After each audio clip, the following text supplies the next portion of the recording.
Hello friends.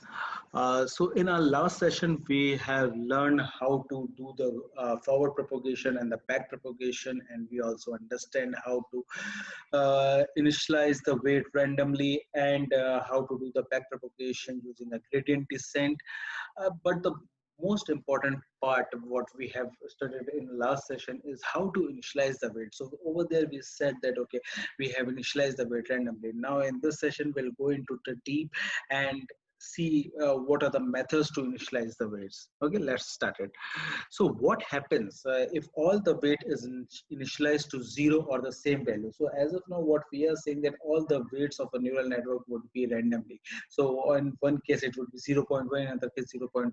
But have a think about it. If all the weight would be initialized either 0 at a level 0 or the same value 1 1. So why are we not doing that? And what are the limitation of that? So we'll go into the deep and then we'll understand why it would be selected randomly, right? So suppose this is a neural network, a simple neural network, wherein we have a two features x1 and x2, and the weight is being associated to from each input layer to the hidden layer, and then the weight would be initialized to the output layer, and then E is an error which has been uh, loss function which tells how my prediction value is far from the actual value, right? This is a simple calculation. If you see the Z1 would be X1 W1 plus X2 W2. Similarly, the Z2 would be calculated, and then the A1 would be the activation function on Z1, and A2 would be the activation function on Z2 respectively. Now when the A1 and A2 would be calculated, it would be passed to the W1 and W2, and we need to calculate a Z. So the Z would be A1 into W1 plus A2 W2, and then this A is a sigmoidal function which we need to pass the value of a Z on this, and finally we would be calculating the value of a loss function. So now if I need to calculate the how much value I need to reduce of this W1 with respect to E, then with the weight update for W1 would be differentiation of a WEA error with respect to the W1, right? And similarly for E with respect to W2 would be DE divided by DW2, right? So as we have studied about the chain rule, how can we go further? Like dE upon dA, and then dA is dependent on dz and dz dependent on w1, right? And for this one it would be dE upon dA, dA upon dz, and dz upon dw1, right? So this can be written in this way also by using the chain rule formula. Now if we initialize all the value or weight is 0, so we'll take each component and see what is the disadvantage of keeping the value is same or 0. So if you see over here, when we'll if you see the value of Z1, the Z1 is X1 W1 plus X2 W2. So suppose the W1 would be 0. So this Z1 is 0. And the sigmoidal function, if we'll keep 0, it would be 0.5 here. So similarly, the value of A1 and A2, A1 and A2 of A1 and A2 would be 0.5. Right, and when this W1 and W2 would also be 0, similarly the value of this A would be 0.5, because when we'll pass a value of 0 into a sigmoidal function, the value would be the mean, that is 0.5, right?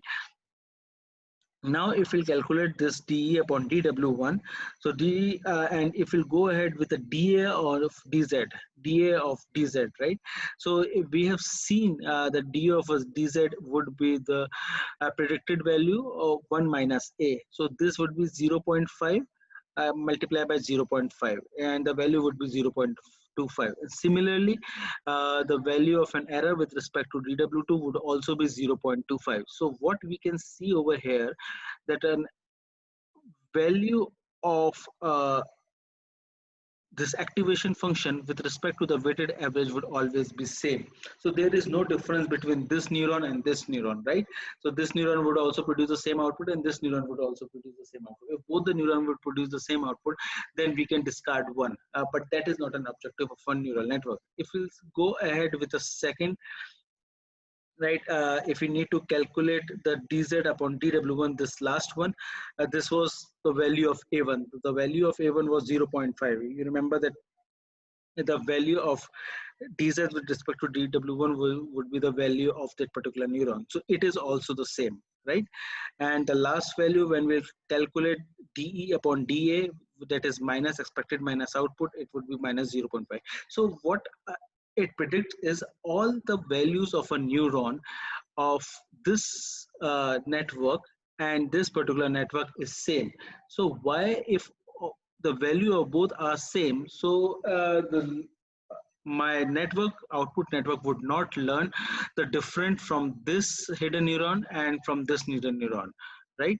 So there is of no use, and every time the value would be similar, and that's the reason there is of no use of a gradient descent, and it would not learn if we'll increase the epoch or an iteration every time, because every time my value would be same, right? Similarly, if we'll keep all the value as same, so you will find it out that the value of a loss function or the value of this particular weight and this w1 and w2 would always be remain same. So my network would not be able to understand which of the particular neuron needs to be activated on, whether the x1 is more, this particular network is more relevant or is more informative than this particular network, right? So that's the reason we are not using the initialized value as a 0 or same.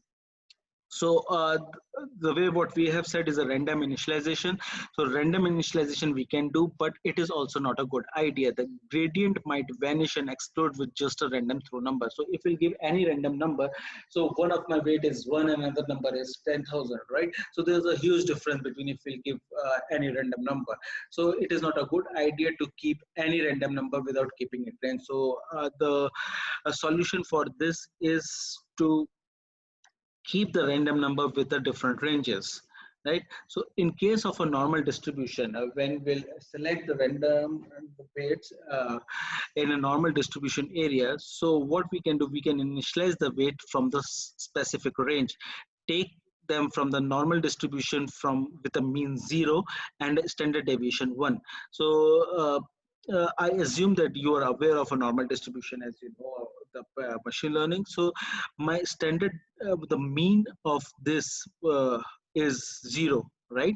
So if I randomly select and choose my mean as 0, so all the value, this is standard deviation -1 till 1, right? So the value, if I'll take it from here, from this particular population, would be closer to each other, right? And my 64% or 68% of my population would contain this particular value. So this is a great idea to keep a weight when we'll initialize the weight in TensorFlow, Keras, or in PyTorch. We can keep the normal distribution, randomly selected normal distribution, and keep the mean value 0, right? So my range would be -1 to the 1 for the standard deviation. So that's all about a weight initialization, and next session we would be studying about epochs, optimization, and activation function. Hope this session would be informative to everyone, and in case of any comment you can reach out to my mail ID, what I have mentioned it in the below comment, and if in case of any query, please let me know. Okay, thanks a lot.